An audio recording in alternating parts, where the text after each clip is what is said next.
Hello friends, welcome back to our YouTube channel You First Academy. Friends, May 20 daily current ಅಫೇರ್ಸ್ನ ಈ ವಿಡಿಯೋದಲ್ಲಿ ಹೇಳ್ತಾ ಇದ್ದೀನಿ. ಸೊ ಈ ವಿಡಿಯೋನ ಸ್ಕಿಪ್ ಮಾಡದೆ ಕೊನೆವರೆಗೂ ನೋಡಿ, ಹಾಗೆ ನಮ್ಮ ಯೂಟ್ಯೂಬ್ ಚಾನಲ್ ಯು ಫಸ್ಟ್ ಅಕಾಡೆಮಿನ ಸಬ್ಸ್ಕ್ರೈಬ್ ಮಾಡಿ. Let's start daily current affairs. ಮೊದಲನೇ ಕ್ವಶನ್ ಏನಿದೆ ಅಂತ ನೋಡೋಣ. ಮೊದಲನೇ ಕ್ವಶನ್ ಏನಿದೆ, who has been appointed as the 52nd chief justice of India? ಅಂದ್ರೆ 52ನೇ ಭಾರತದ ಮುಖ್ಯ ನ್ಯಾಯಾಧೀಶರು ಯಾರು ಅನ್ನೋದು ಈ ಕ್ವಶನ್ ಆಗಿರುತ್ತೆ. ಸೊ ಇದಕ್ಕೆ ಆನ್ಸರ್ ಬಂದು option A, Bhushan Ramakrishna Gavai. Okay, BR Gavai. ಗೊತ್ತಾಯ್ತಲ್ಲ, ಭೂಷಣ್ ರಾಮಕೃಷ್ಣ ಗವಾಯ್ 52ನೇ ಭಾರತದ ಮುಖ್ಯ ನ್ಯಾಯಾಧೀಶರಾಗಿರ್ತಾರೆ. Justice Bhushan Ramakrishna Gavai was appointed as the 52nd chief justice of India on May 14th, 2025 following the retirement of Chief Justice D.Y. Chandrachud. 51ನೇ ಮುಖ್ಯ ನ್ಯಾಯಾಧೀಶರು ಯಾರಾಗಿರ್ತಾರೆ ಅಂದ್ರೆ D.Y. Chandrachud.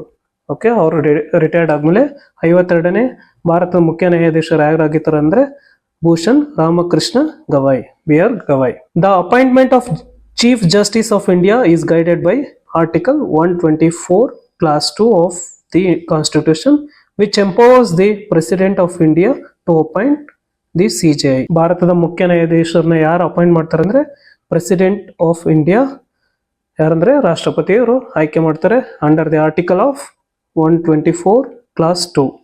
Okay, article 126 allows for the appointment of an acting chief justice if needed. Next question, where is the Udanti Sitanadi tiger reserve located? Udanti Sitanadi tiger reserve ಎಲ್ಲಿದೆ ಅಂದ್ರೆ ಛತ್ತೀಸ್ಗಢ ಅಲ್ಲಿದೆ. ಯಾಕೆ news ಅಲ್ಲಿ ಇದೆ ಅಂದ್ರೆ recent camera trap image have revealed resurgence of wild life with in USTR ಅಂದ್ರೆ Udanti Sitanadi tiger reserve, including tigers, leopards. The Udanti Sitanadi tiger reserve in Chhattisgarh in India, okay, was officially established in year 2008 ಅಲ್ಲಿ ಇದು establish ಮಾಡ್ತಾರೆ. It was formed by an merging two separate wild life sanctuaries. ಯಾವುದಂದ್ರೆ Udanti wild life sanctuary establish in 1983, Sitanadi wild life sanctuary established in 1974. ಇವೆರಡನ್ನು ಮರ್ಜಿನ್ ಮಾಡಿ ಉದಂತಿ Sitanadi tiger reserve ಆಗಿ convert ಮಾಡಿದ್ರು. ಇದು ಎಲ್ಲಿದೆ ಅಂದ್ರೆ ಛತ್ತೀಸ್ಗಢಲ್ಲಿದೆ. Its conservation initiatives, particularly in safeguarding the endangered Asiatic wild buffalo, which is the state of animal of Chhattisgarh. ಛತ್ತೀಸ್ಗಢನ ರಾಜ್ಯ ಪ್ರಾಣಿ ಯಾವುದಾಗಿದೆ ಅಂದ್ರೆ ಏಸಿಯಾಟಿಕ್ ವೈಲ್ಡ್ ಬಫೆಲೋ. ಮೂರನೇ ಕ್ವಶನ್ ಏನಿದೆ, when is national anti terrorism day observed in India? ಅಂದ್ರೆ national anti terrorism day ಅಂದ್ರೆ ರಾಷ್ಟ್ರೀಯ ಭಯೋತ್ಪಾದನಾ ವಿರೋಧಿ ದಿನ ಯಾವಾಗ ಅಂದ್ರೆ 21st May. 21st May ಯಾಕೆ ಸೆಲೆಬ್ರೇಟ್ ಮಾಡ್ತಾರೆ ಅಂದ್ರೆ the death anniversary of former prime minister Rajiv Gandhi, who was assassinated on 21st May 1991 by suicide bomber in Sriperumbudur, Tamil Nadu. ತಮಿಳ್ನಾಡಲ್ಲಿ ಇವ್ರನ್ನ 21st May ಅಲ್ಲಿ ಸೂಸೈಡ್ ಬಾಂಬ್ ಇಂದ ರಾಜೀವ್ ಗಾಂಧಿನ ಅಸಾಸಿನೇಟ್ ಮಾಡ್ತಾರೆ. ಸೊ ಆ ದಿನನ ಇಟ್ಕೊಂಡು ನ್ಯಾಷನಲ್ ಆಂಟಿ ಟೆರರಿಸಂ ಡೇ ಅಂತ ಸೆಲೆಬ್ರೇಟ್ ಮಾಡ್ತೀವಿ. The Indian government officially declared 21st May as anti terrorism day in 1991 after the tragic incident. Theme ಏನಪ್ಪಾ ಅಂದ್ರೆ to promote peace, harmony and national unity, ಹಾಗೆ to raise awareness among the people about the impact of terrorism on human lives and society, ಹಾಗೆ to honour the victims of terrorism. Okay, ಗೊತ್ತಾಯ್ತಲ್ಲ. National anti terrorism day ಯಾವಾಗ observe ಮಾಡ್ತಾರೆ ಅಂದ್ರೆ 21st May. Okay, ಯಾಕೆ ಅವತ್ತೇ ದಿನ ಅಂದ್ರೆ death anniversary of former prime minister Rajiv Gandhi.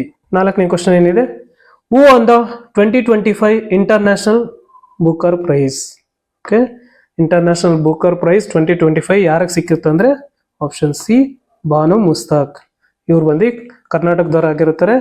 ಅವ್ರ ಕೃತಿ ಯಾವ್ದಪ್ಪ ಅಂದ್ರೆ ಆರ್ಟ್ ಲ್ಯಾಂಪ್. ಓಕೆ, ಆ ಕೃತಿಗೆ ಬಾನು ಮುಸ್ತಫ್ ಅವ್ರಿಗೆ ಇಂಟರ್ನ್ಯಾಷನಲ್ ಬೂಕರ್ ಪ್ರೈಸ್ 2025 ಸಿಗುತ್ತೆ. ದೀಪಾ ಬಸ್ತಿ ಇವರು ಇಂಗ್ಲಿಷ್ಗೆ ಟ್ರಾನ್ಸ್ಲೇಟ್ ಮಾಡಿರ್ತಾರೆ. ಇಬ್ಬರಿಗೂ ಸೇರಿ ಇಂಟರ್ನ್ಯಾಷನಲ್ ಬೂಕರ್ ಪ್ರೈಸ್ 2025 ಸಿಕ್ಕಿರುತ್ತೆ. Okay, becoming the first short story collection to take the award. The stories were originally written in Kannada. Heart Lamp main story ಏನಾಗಿರುತ್ತೆ ಅಂದ್ರೆ explore the lives of Muslim and Dalit women in southern India. Okay, with a strong focus on marginalized voice, identity and resilience. Okay, International Booker Prize 2025 ಯಾರಿಗೆ ಸಿಕ್ತಂದ್ರೆ ಬಾನು ಮುಸ್ತಕ್. ಯಾವ ಕೃತಿಗೆ? Heart lamp. ಅದನ್ನ ಇಂಗ್ಲಿಷ್ಗೆ translate ಮಾಡಿದ್ರೆ ಯಾರು? Deepa Bhasthi. Fifth question ನೋಡೋಣ. Fifth question ಬಂದು the Irula tribe is primarily found in which Indian state? Irula ಬುಡಕಟ್ಟು ಜನ ಎಲ್ಲಿ ಬರ್ತಾರೆ ಅಂದ್ರೆ ಆಪ್ಷನ್ ಬಿ ತಮಿಳ್ನಾಡು. ತಮಿಳ್ನಾಡಲ್ಲಿ ಇರುಳಾ ಬುಡಕಟ್ಟು ಜನ ಬರ್ತಾರೆ. The Irula, a Dravidian ethnic group, reside in Nilgiri mountains of Western Ghats, spread across Tamil Nadu and Kerala. They are classified under the particularly vulnerable tribal groups. Agirtare category in Tamil Nadu. Okay. Irulas experts in snake catching, rat hunting, and working with reptiles, known for their traditional skill in handling poisonous snakes and extracting venom for anti-venom production. ಓಕೆ, Irula tribe ಎಲ್ಲಿ ಬರ್ತಾರೆ ಅಂದ್ರೆ ತಮಿಳ್ನಾಡಲ್ಲಿ ಜಾಸ್ತಿ ಜನ ಇದ್ದಾರೆ. Revise ಮಾಡೋಣ ಒಂದೊಂದೇ question. Who has been appointed as 52nd chief justice of India? ಅಂದ್ರೆ 52ನೇ ಭಾರತದ ಮುಖ್ಯ ನ್ಯಾಯಾಧೀಶರು ಯಾರಂದ್ರೆ ಭೂಷಣ್ ರಾಮಕೃಷ್ಣ ಗವಾಯ್, BR ಗವಾಯ್ ಅವರು 52ನೇ ಚೀಫ್ ಜಸ್ಟಿಸ್ ಆಫ್ ಇಂಡಿಯಾ ಆಗಿರ್ತಾರೆ. ಯಾರು ಅಪಾಯಿಂಟ್ ಮಾಡ್ತಾರೆ? ಪ್ರೆಸಿಡೆಂಟ್. ಯಾವ ಆರ್ಟಿಕಲ್ ಅಂಡರ್ ಅಲ್ಲಿ ಅಪಾಯಿಂಟ್ ಮಾಡ್ತಾರೆ ಅಂದ್ರೆ article 124 class 2. Okay, where is the Udanti Sita Nadi Tiger Reserve located? Chhattisgarh. When is National Anti-Terrorism Day observed in India? 21st May.